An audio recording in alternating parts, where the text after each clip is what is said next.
Raider Nation. Thank you for joining us on the Only Nation podcast, brought to you by the Raider Ramble. My name is Heidi, but you may know me as Kevlar Prom Dress or even Raider Ladybug. I'm here with Raider Homer and T3 Raider Facts, and we're ready to talk some Raiders football together. Always ready to talk Raider football. Some of our new players are making their way to Henderson, so let's get things started right now. Today on the show, we'll look at some of the comings and goings of the past week, and then we'll take a closer look at 4 of the defensive players that the Raiders brought in during the offseason. Okay, Raider Nation, this is the Only Nation podcast, and we want to hear from the Only Nation. So give us a call. Call 904-701-8667. That's 904-701-8667. You can leave us a voicemail, or you can send us a text. Here's the latest Raider news.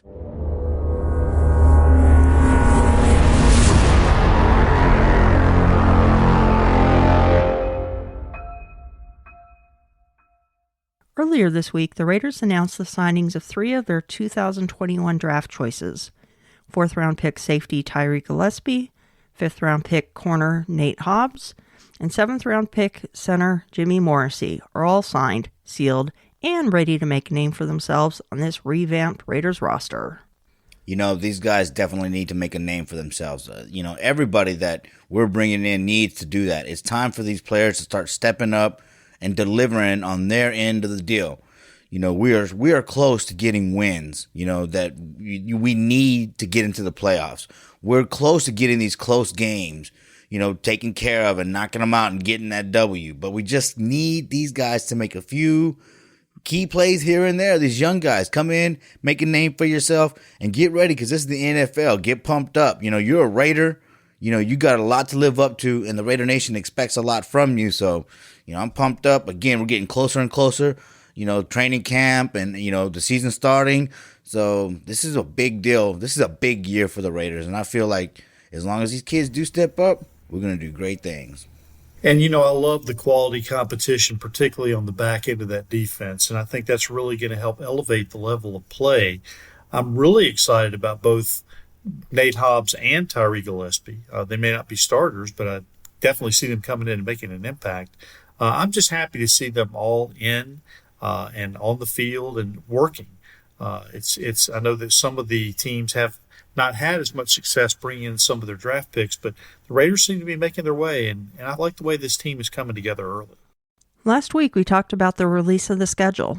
This week on Raiders.com, you can read a special preview of the 4 primetime games the Raiders have this year. The first Monday Night Football game at home against the Ravens, Thanksgiving Day in Dallas, and both a Sunday night and a Monday night game against division rivals, the Chargers and the Chiefs. And I'm only going to say I am just jealous of my co-host, Raider Homer, right now, because he's going to be there in Vegas for the Baltimore game, and I know he's going to be in Central Texas for the Thanksgiving Day game in Dallas. I would love to be at both. Probably won't be at either, but you're going to hold it down for us, my friend. Oh, yeah. I'm super excited. It's a big thing to get there to that Ravens game.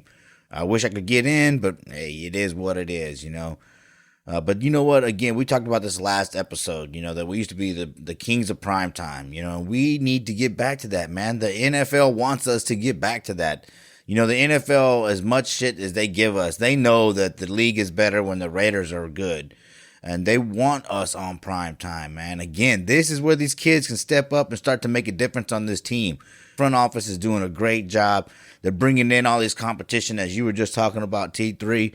They are doing what we need to do as an organization, as a franchise, to become a perennial playoff team, man. You're building through the draft. You're building from the trenches out. You're not reaching on some of the too many signings. They have made mistakes with some of the signings, but they are getting good signings, and they're not like I said, we don't know what these defensive tackles that we're going to talk about here in a little while, what all they're going to be able to do, but we're not shooting ourselves in the foot by bringing them in with the 1-year contract or a 2-year contract, and we're setting ourselves up to get that 2019 draft class re-signed. We just re-signed Colton Miller.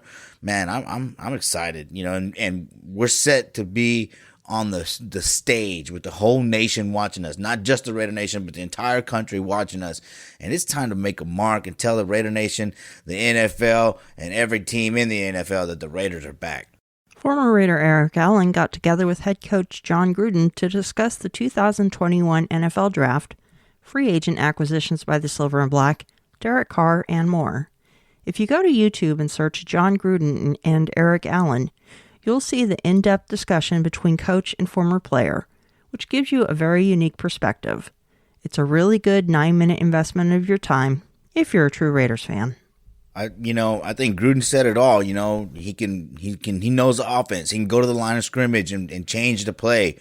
He has a little bit of free reign to do these kinds of things. And that's what Gruden wants. Gruden, the quarterback whisperer, they say. A lot of people laugh and scoff at me when I say that Carr is somewhere between Brad Johnson and Rich Gannon, but Gruden is able to get players and make his offense work. He's doing what he needs to do on the defensive side because we all know, where he had the most success, where he got to the pinnacle. But we got to get our defense up, and we got our quarterback. And every year, there's always the mainstream media, oh, Derek Carr is going to get replaced. And all the Carr haters, oh, this and that, oh, that and this. They look for those stories. But Gruden continues to talk highly of Derek Carr. And it's time for the Raider Nation just to let it go. I know, everybody wants to win, but hey, you got to be patient. And that's what this team is doing now. They're showing patience, So we're on the right track. You know how when you talk to somebody that you're really familiar with, you kind of let your guard down. I could almost see it when Gruden was talking to Eric Allen, and he had that kind of little boy smirk or grin, and it's almost like he knew something that he was dying to tell somebody else, but just kind of holding the cards back a little bit. I think Gruden is truly excited about this year.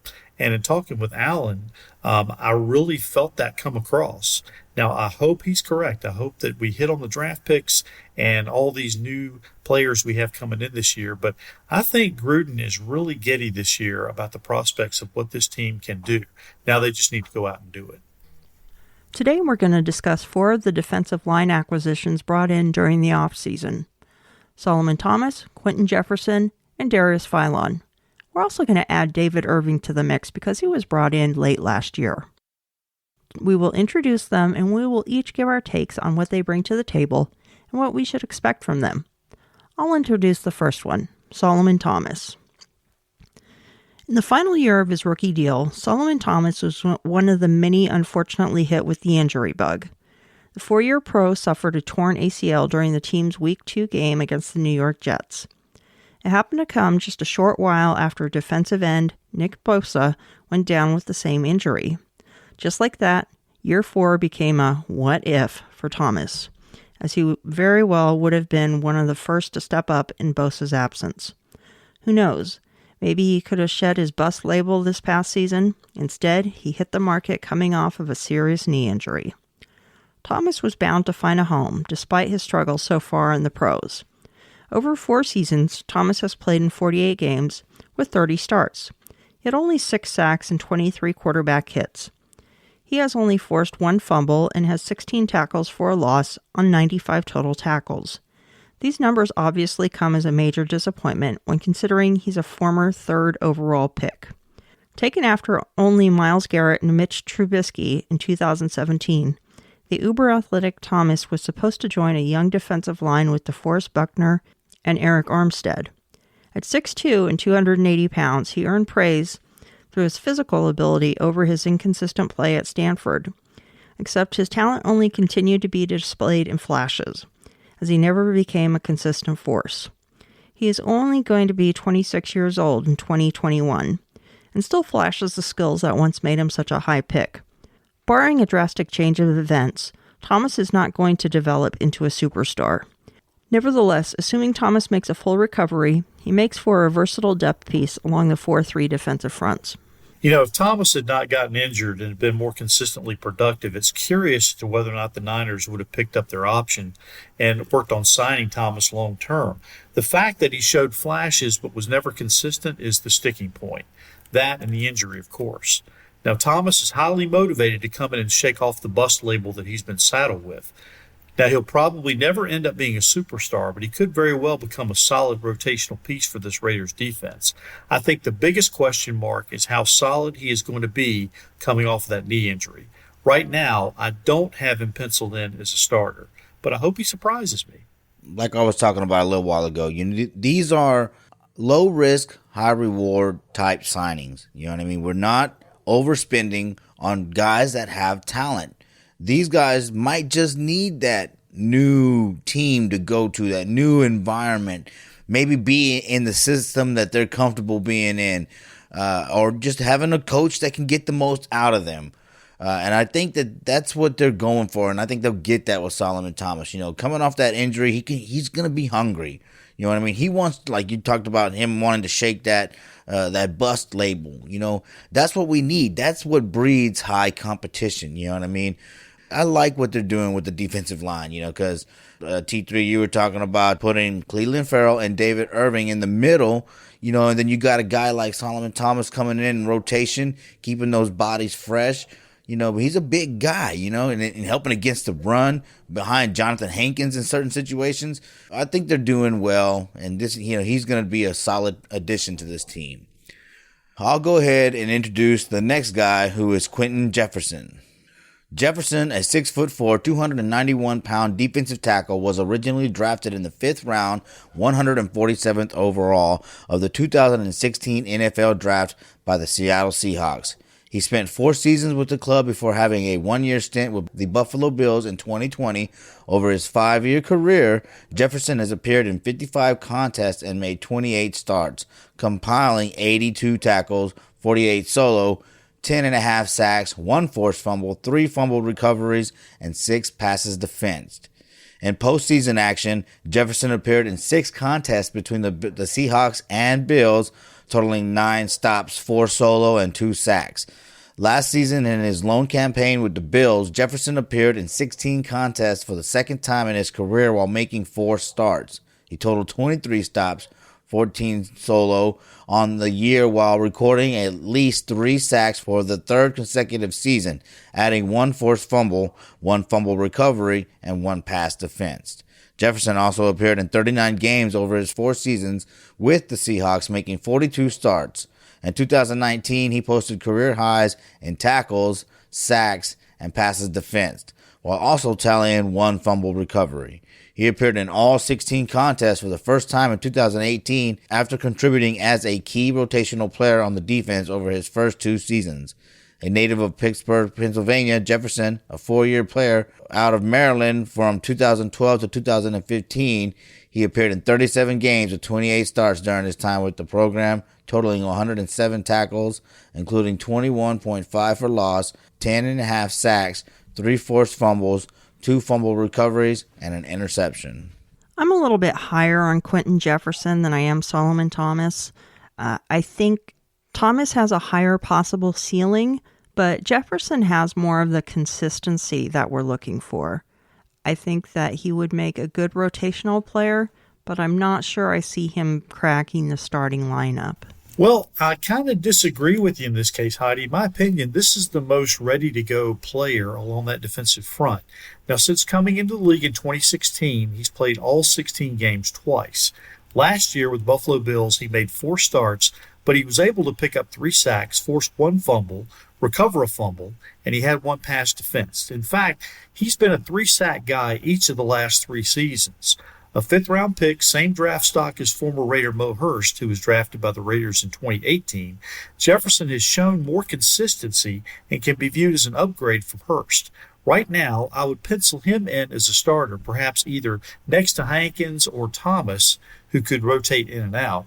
Jefferson will not wow you like some of the players on the line, but the Raiders just need consistency of play and availability, which means avoiding injury and gelling together as a group. You're talking about gelling together as a group. I like that he was excited to come back and play with Yannick. That's a guy that he feels confident lining up next to. They can wreak a lot of havoc on the offensive line, the opposing offensive line. So I am excited about this signing very much so. He wants to be here. He wants to be a Raider, and he does have the talent, and he's used to helping out a guy that we just signed to be a major role player or a major star on this team, essentially, with Yannick Ngakoue. Okay, I'm going to introduce the third guy who was not actually brought in during the offseason, but introduced last October, and that's defensive lineman David Irving. Now, Irving, a 6'7", 290-pound defensive lineman, was originally signed by the Kansas City Chiefs, boo, as an undrafted free agent following the 2015 NFL Draft. Irving signed to the team's practice squad following preseason and was later signed by the Dallas Cowboys to the club's active roster, where he spent 4 seasons from 2015 to 2018. Over his 5-year career, Irving has appeared in 39 contests with 10 starts, compiling 48 tackles, 29 solo, 12.5 sacks, 5 forced fumbles, 1 fumble recovery, and 14 passes defensed. Last season with the Raiders, Irving was added to the team's practice squad on October 20th. He made 2 appearances throughout the season, tallying 4 stops, 2 solo, as a rotational player on the defensive line. A native of San Jacinto, California, Irving played in 32 contests with 8 starts from 2011 through 2013 at Iowa State, totaling 44 tackles, including 7.5 for loss, 3 sacks, 1 interception, 1 forced fumble, 8 passes defensed, and 3 blocked kicks. Now, let me just say, this guy could either be a huge surprise or a huge disappointment. He has all the physical tools to dominate, but he has to want it. When he was added to the Raiders squad last October, he made 2 appearances, but he needed to clear his head and get in shape and get right during the offseason. That's where we are right now. He seems to be a fit for the Raiders, and he really likes Coach Rod Marinelli, and if you hear him talk, he's really, really motivated. He could be a beast along that defensive front and a real comeback story, or he could be just another footnote, another name on the long list of Raider defensive linemen who came in for a short time, never made any noise, and then went away. David Irving is my defensive wild card for 2021. We were talking about that interview with Gruden, and he talked about, being a Raider and once a Raider, always a Raider. Gruden knew Al Davis, of course. We all know that. He learned from Al Davis, and I think that, a guy like David Irving is something Al Davis would have done. He's a player that Al Davis would have signed. That guy that maybe just needs, a home, someplace to call a home, and somebody to believe in him. And of course, Marinelli is that guy that believes in him. You know what I mean? So again, they're bringing in these guys that are trying to bounce back in their career or prove that they aren't a bust. And this is what is important on this team. We talked about bringing in competition with Marcus Mariota on the defensive side. We're doing the same thing. Like, this is a well-planned plan that, that the Raiders are implementing right now. And hopefully David Irving, if he can bounce back and put up some of these numbers, especially like 3 block kicks. We got the block kick from Max Crosby to help, seal the deal at the end of last year. Those kinds of plays change games, and it's not just about getting pressures and sacks, but if we can have a guy who can contribute on special teams like that, man, this dude can be very special with our program. David Irving is the one that I feel a little bit more confident about. Thomas has the highest ceiling. Jefferson, most consistent, probably will be able to contribute the most consistently. But David Irving, like you said, he could be either boom or bust. I think that after seeing what he did last year, the Raiders kept him around.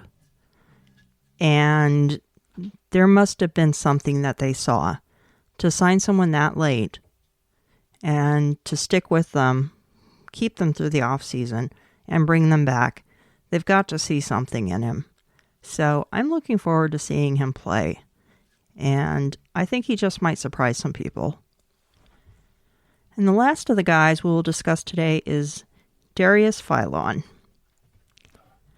Philon, a 6'1", 286-pound defensive lineman, joins the Raiders after spending the 2019 offseason with the Arizona Cardinals and 4 seasons, 2015 through 18, with the Los Angeles Chargers, after being selected by the team in the 6th round, 192nd overall, of the 2015 NFL Draft. Philon has made 54 appearances with 19 starts, totaling 80 tackles, 46 solo, 9.5 sacks, 2 passes defensed, and 2 forced fumbles in his career. In 2018, Philon appeared in all 16 games for the second consecutive year with a career-high 13 starts, totaling 33 tackles, 4 sacks, and 1 forced fumble. He also appeared in the Chargers' 2 postseason contests, recording 2 tackles. A native of Mobile, Alabama, Phylon served 2 seasons, 2013 and 14, at Arkansas after redshirting in 2012. He finished with 92 tackles, 20.5 tackles for loss, 7.5 sacks, and 3 forced fumbles, and earned second-team All-Southeast Conference honors as a senior in 2014. Now, the questions are, can the Raiders reach this guy? Can he come back after being away from football for a while? Are all his legal troubles behind him? Can he fully unleash the potential that is there and waiting? And can Marinelli provide enough motivation and Gus Bradley provide enough leadership to make Phylon one of the staples of this defensive line? Phylon is either going to turn out to be a valuable gold nugget or just a piece of fool's gold that the Raiders took a chance on and just didn't work. But my hopes are that this guy can come in and be not just a disruptor, but a massive disruptor and blow things up in the middle of those offensive lines, particularly within the division. We need that presence in the middle. Somebody find your role and dominate, please. Because if we get that, man, it's going to clean up those edges for Max Crosby and Yannick Ngakoue, man. It's going to help that young secondary we just built. Somebody make it happen. And that's what's the most exciting thing about this part of the season is right now the options are everywhere. We got all kinds of toys. I can't wait to see what we're gonna do with these kids. But it's about these kids stepping up. We can read the numbers all day long. We thought Collins was gonna come in and dominate, but he didn't. But we just need somebody to step up in the middle of that line and become the guy that we need, like a Grady Jackson. You know what I mean? I missed that guy. Been trying to get him to come on the podcast, but, we just need somebody in the middle that can change the game. All right, T3, why don't you give us another Heidi's High Five? And now it's time for another Heidi's High Five.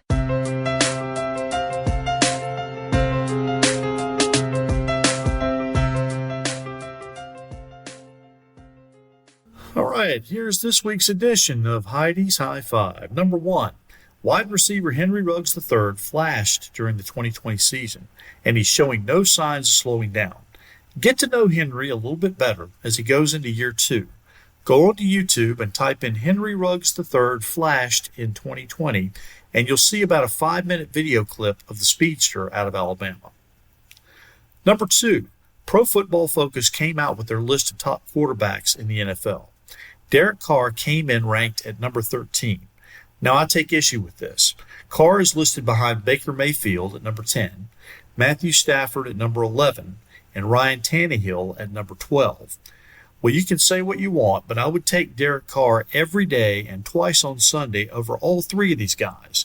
Now, I know it's just a list, and it was put out by former Raider quarterback Bruce Gradkowski, but I'm looking forward to the day when the national media will just smile and nod its collective heads and say, yeah, well, I guess we've all been sleeping on Derek Carr. All I can say is, number 4, just go out and make them pay. Number 3, Tashawn Reed of The Athletic recently tweeted out that the Raiders have only picked up 50% of the fifth-year options on their first-round picks since 2011, which is tied for the 23rd lowest rate in the league. And this gets back to what we were talking about last week. Things have to change. Number 4, now I'm an old foodie from way back, and I used to enjoy that old product where you would take chicken, put it in a bag with herbs and spices, and then shake it up. They called it shake and bake. So I'm excited about the new Raiders running game this year, which I hope will really shake things up in the AFC West. Look out for Jake and Drake. And number 5, the NFLPA, led by President J.C. Treader, had been urging players to boycott voluntary organized team activities. The union claims it's more about altering the league's off-season model and not due to the pandemic.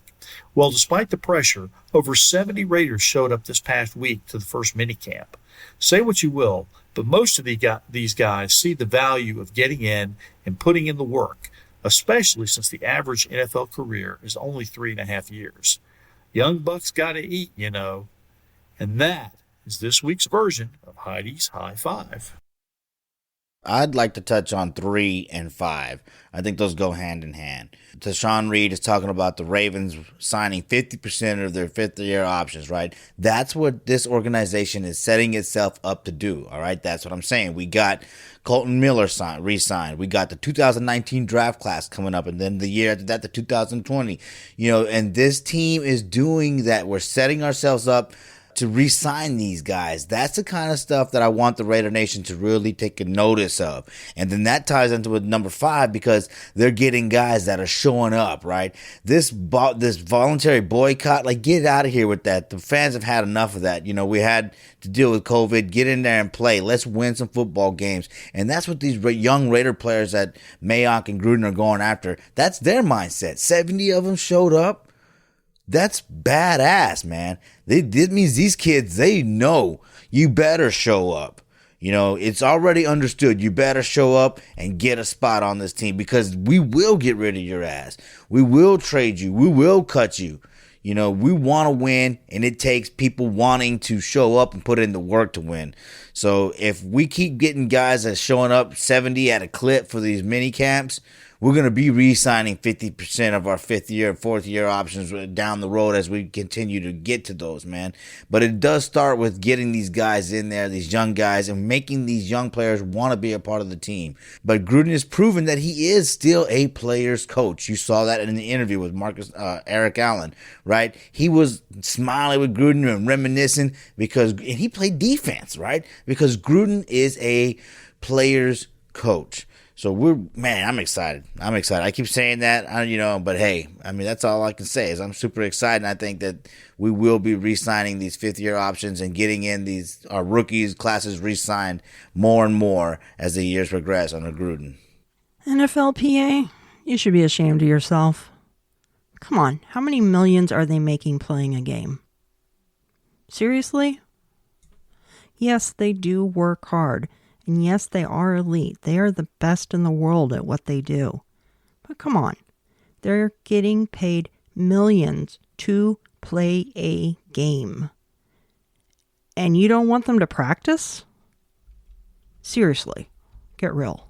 I heard on one of the podcasts, and I kind of had to crack a smile. Do you think there's any way in the world that a 41-year-old Tom Brady could convince a 21-year-old Tom Brady not to go in as a fifth-round draft choice and put in the work to try to make the team? Nope. No way.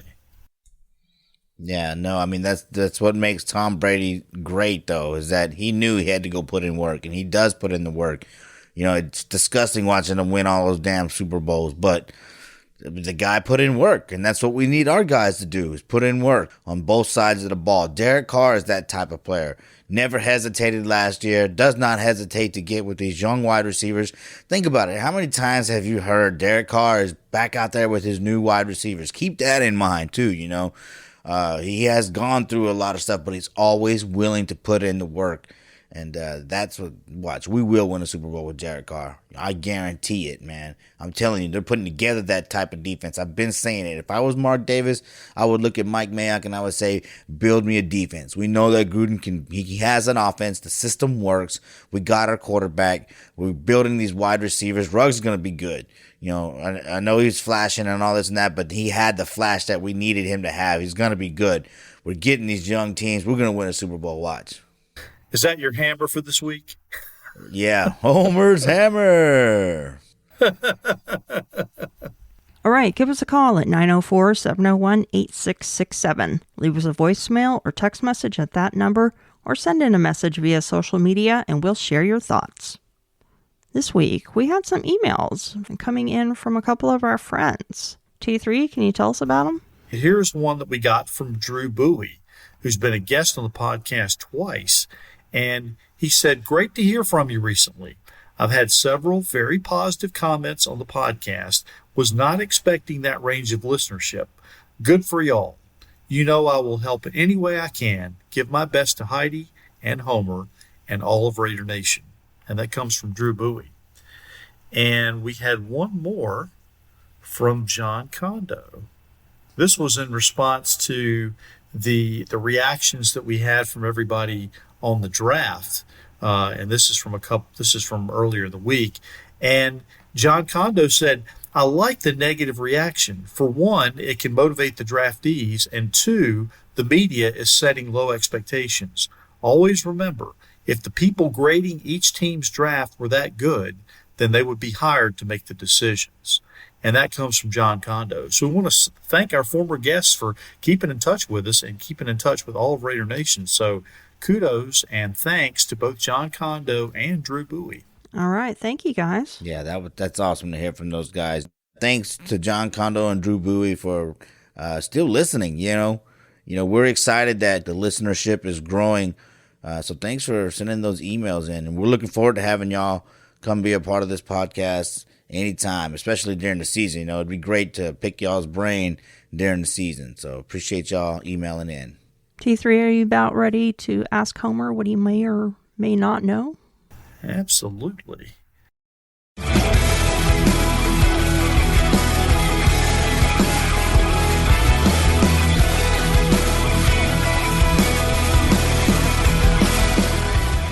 Hey Homer, did you know? Here is this week's version of Homer Did You Know? In this segment, I will ask Homer and Heidi and the rest of our listening audience a Raiders-related question with 3 possible answers to choose from. It's multiple choice, so just give it your best guess. So here goes with this week's question. Now, last week we started looking at schedules, so we're going to revisit schedules this week, taking a look at week 1 for this week's question. And here it is. Since 1990, where have the Raiders gone more than anywhere else to play in week 1? Is it A, Denver, B, Tennessee, or C, Pittsburgh? And I'll ask Homer first. What do you think? Man, I'm going to say Denver on this one. A, Denver. Heidi, your guess. You've lulled me into picking the obvious one again, Denver. Okay, now here is the strange thing. There have been 26 openers since the Raiders moved back to Oakland, 26 games. 15 have been on the road and only 11 at home. Of those 15 games, it's not even close. A lot of teams have played once or twice, but the Raiders, for some reason, have been scheduled 4 times in Tennessee. In 1997, in 2003, in 2010, and then in 2017. So the answer is B, Tennessee. See, I knew you were trying to lull us into picking the obvious one. Well, that's not hard to do with me, but yeah, he got us again. Gotcha again. So there we go. That is this week's version of Homer Did You Know? You're a sneaky one, T3. I am. And now, Raider Nation, it's time for the best segment of the show. A segment I came up with. Here is Heidi's Heroes. Now, you didn't come up with it. You came up with the name. I came up with the segment. Oh, we're splitting hairs now. Let's give each other enough credit here. Yeah. Let's blame the writer for that one. This guy right here. Flying away on a wing and a prayer. Who could it be? All right, this week, Las Vegas Raiders defensive tackle Solomon Thomas announced the establishment of the Defensive Line Foundation. The Defensive Line Foundation is dedicated to ending the epidemic of youth suicide, especially for young people of color, by transforming the way we communicate and connect about mental health. The foundation will focus all of its programmatic efforts on suicide reduction by providing health and wellness programs, providing education and support to families through workshops, storytelling of personal experience of suicide and loss and mental health, and partnerships with schools to support robust prevention mechanisms that spot the signs of suicide risk and connect young people to the resources they need. This foundation was founded by the Thomas family in honor of Solomon's sister, Ella Elizabeth Thomas. She died by suicide at the age of 24, and she was the brightest light in any room. Bold, funny, charming, feisty, brilliant, and beautiful. She was deeply loved and is sorely missed. Ella's loss led to the creation of the foundation, and they want to build a world in which no young person of color dies by suicide. And that makes Solomon Thomas and his family my Heidi's heroes this week. You know, I can't say enough about the high character guys they keep trying to bring in to this organization. You know, suicide is something that hit me in my lifetime. You know, my friend committed suicide, and it goes further than that, you know, and that was something that, you know, really devastated me for years, and I still, you know, think about him. You know, so my heart goes out to Solomon Thomas and his family. And you know what? Kudos, man, for reaching out and helping people not have to go through that. Because, you know, this goes to mental health, you know, and in this country coming out of COVID and, you know, all the things that we've been going through, it's important to have people like this that want to make a change in their communities, that want to do good by other people and by the people that they may have lost who suffered from, you know, some kind of issue that they were struggling with, you know. So keep up the good fight, Solomon Thomas, man. I hope you make this team and make this team better. And I hope that your work with suicide prevention, you know, continues to help people in the community. And shout out to Raider Squid, because he is about suicide prevention as well. So this is something that, you know, Raider Nation needs to talk about. And that way we can reach people that may be going through something, and all they need is just somebody to say, hey, you know, I'm here for you. I'm here to talk. So good job, Solomon Thomas. I absolutely love this story, and obviously not because of the outcomes that he's had to endure along the way. But when you look at it, here's just another player and another human who is making such a dramatic impact for the good of many.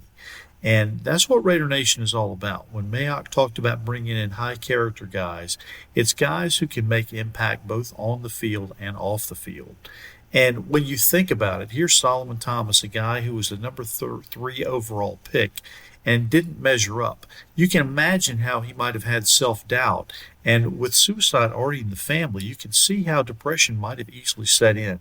But he has challenged this thing. He has taken it on, and now he's taken his place in the NFL to make things happen for the good. And again, when we talk about Raider Nation, this is what we talk about over and over.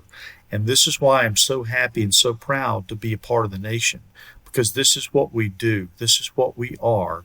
And this is the footprint that we leave. And that about does it for this week on the Only Nation podcast. If you'd like to help support the show, buy us a hot dog at buymeacoffee.com/onlynationpod. You can find me, Heidi Stabbert, on social media as @KevlarPromDress on Twitter and Instagram, or Heidi Stabbert on Facebook. You can also find me on YouTube on Captain Jack Rackham's channel every other Tuesday night. I joined the DC wench Peggy Holmes and Andrea Trask on the Captain and His Wenches show. Tell Captain that we're going to need a monthly payment for plugging his show on this podcast. Okay. No, yes, please be sure to check out Captain Jack's YouTube channel.